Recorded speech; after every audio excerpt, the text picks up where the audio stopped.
New south Wales government ने ईद से पहले मतलब लास्ट फ्राइडे को राउंड रन किया सब क्लास 491 में, और ऐसे ऐसे लोगों को इनवाइट आया है कि बंदा देख के हैरान रह जाता है। लेकिन मैं हैरान नहीं हुआ। मैंने अपने हर क्लाइंट को बताया था कि दो चीज़ें आपको जो है वो बचाती हैं, एक आपका ऑक्यूपेशन क्या है और दूसरा आपका आइल्स का बैंड क्या है। अगर आपने गलत ऑक्यूपेशन सेलेक्ट कर लिया तो यकीन रखें कि आपकी ऑस्ट्रेलिया की इमिग्रेशन एक नाइटमेयर बन जाएगी, और अगर आपने सही ऑक्यूपेशन सेलेक्ट कर लिया तो it is just like a piece of cake. तो हम देखते हैं कि जो राउंड रन हुआ इसमें सब क्लास 491 में आपको बताता चलूँ दोबारा से कि 15 पॉइंट्स जो हैं वो आपको स्टेट की तरफ से मिलते हैं। इसका मतलब ये है कि 65 पॉइंट्स जो थ्रेश होल्ड है उसको मीट करने के लिए आपके अपने पॉइंट्स कितने होने चाहिए, 50 होने चाहिए। ये अगेन ताश के पत्ते नहीं हैं, पकड़ा उस तरह से हुआ है। लेकिन जो पहला इनवाइट है वो मैं आपके साथ शेयर करता हूँ, 65 पॉइंट्स के ऊपर आया है।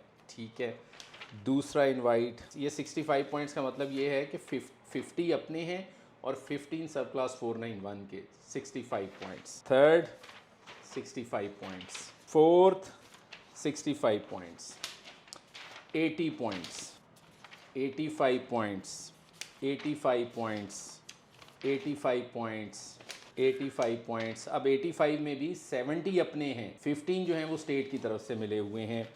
90 पॉइंट्स पे भी इनवाइट आया है, इस बंदे के 75 अपने थे।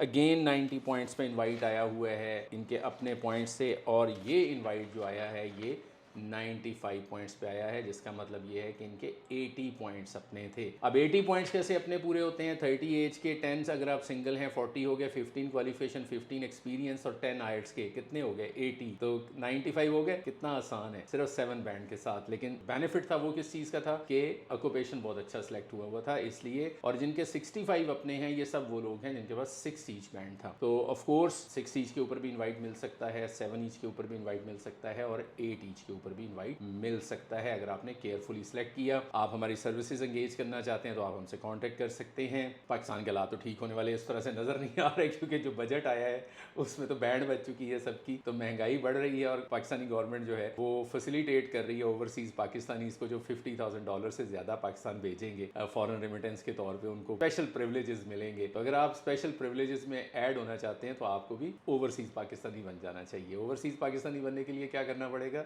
इमिग्रेशन करनी पड़ेगी। इमिग्रेशन करने के लिए क्या करना पड़ेगा? आपको इमिग्रेशन एक्सपर्ट से कांटेक्ट करना पड़ेगा and we will guide you कि what are the best possibilities for you. Thank you.